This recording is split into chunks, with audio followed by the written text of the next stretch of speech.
+1 எனப்படும் 11ஆம் வகுப்பு படிப்பில் வரலாறு படிக்கவோ மொழி பாடங்களை தேர்வு செய்யவோ மாணவர்கள் தயாராக இல்லை. இதுகுறித்து விளக்குகிறது இந்த செய்தி தொகுப்பு. 10ஆம் வகுப்பு தேர்வு முடிவு கடந்த மாதம் 25ஆம் தேதி வெளியான நிலையில் மேல்நிலை பள்ளிகளில் 11ஆம் வகுப்பு மாணவர் சேர்க்கை மும்முரமாக நடைபெற்று வருகிறது.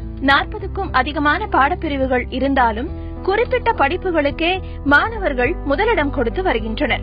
குறிப்பாக வணிகவியல், பொருளியல், கணக்கு பதிவியல், கணினி அறிவியல் மற்றும் வணிக கணிதம் அடங்கிய பாடப்பிரிவுகளையே அதிகமான மாணவர்கள் கேட்பதால் என்ன செய்வதென தெரியாமல் அரசு பள்ளி தலைமை ஆசிரியர்கள் தவிக்கின்றனர். இந்த கல்வியாண்டில் மேல்நிலை வகுப்பில் சேரும் மாணவர்களுடைய எண்ணிக்கை அதிகரித்துக் கொண்டே போகிறது.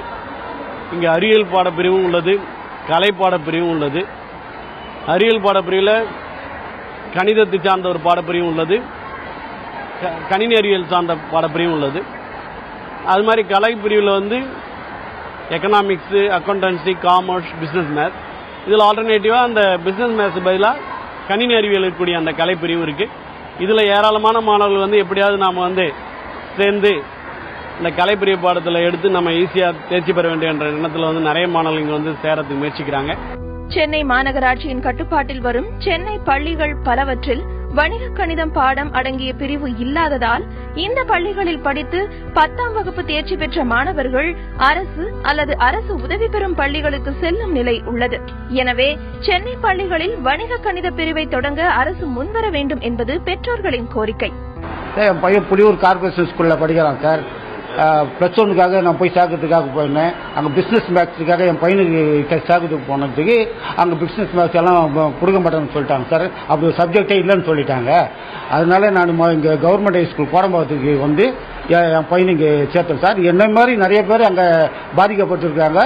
அதனால இந்த பிசினஸ் மேக்ஸை இந்த கார்பரேஷன் ஸ்கூல்ல மறுபடியும் கொண்டு வரணும் சார். அப்போதான் மக்கள் எல்லாம் என்ன போல ஏழை மக்கள் எல்லாம் நல்லா என்னுடைய பசங்கள்லாம் நல்ல பேர் படிப்பாங்க.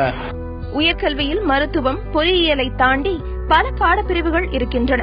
வரும் காலங்களில் மொழிப்பாட ஆசிரியர்கள் தேவை அதிகமாகவே இருக்கும். எனவே வரலாறு மற்றும் மொழிப்பாட பிரிவுகளையும் தேர்வு செய்து படிக்க மாணவர்கள் முன்வர வேண்டும் என ஆதங்கப்படுகிறார் முதுகலை பட்டதாரி ஆசிரியை ஜெயந்தி. அது ஹிஸ்டரி குரூப் இருக்குங்க, தமிழ் மீடியம். ஹிஸ்டரி குரூப்ல history, geography, advance Tamil and economics. It's a good group for Tamil medium student. இது ரொம்ப நல்ல குரூப். ஏன்னா ஜியோகிராபிக்கு நல்ல ஸ்கோப் இருக்கு. அதை பத்தி நினைக்கவே மாட்டேங்கிறாங்க. And even history has got very good scope. Archaeology department you need history people, students with history background.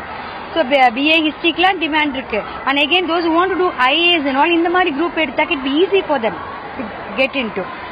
But அது அவங்க they are not able to understand that. நாங்க சொன்னாலும் புரிஞ்சுக்க மாட்டேங்கிறாங்க.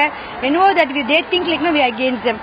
உடனே சொல்றது இவ்வளவுதான், எனக்கு காமர்ஸ் குரூப் கொடுங்க, இல்லாட்டி நாங்க வேற ஸ்கூலுக்கு போறோம். பள்ளிகளில் உள்ள புதிய பாடப்பிரிவுகள், அதை சார்ந்துள்ள உயர்கல்வி படிப்புகள், அதன் மூலம் கிடைக்கும் வேலை வாய்ப்புகள் குறித்த விவரங்களை 10ஆம் வகுப்பு படிக்கும் மாணவர்கள் மத்தியில் எடுத்துரைத்து போதிய விழிப்புணர்வை ஏற்படுத்த கல்வித்துறை நடவடிக்கை எடுக்க வேண்டும் என்பதே பெற்றோர் மற்றும் கல்வியாளர்களின் கோரிக்கையாக இருக்கிறது. தந்தி டிவி செய்திகளுக்காக ஒளிப்பதிவாளர் விக்னேஷுடன் செய்தியாளர் ஏ. சங்கரன்.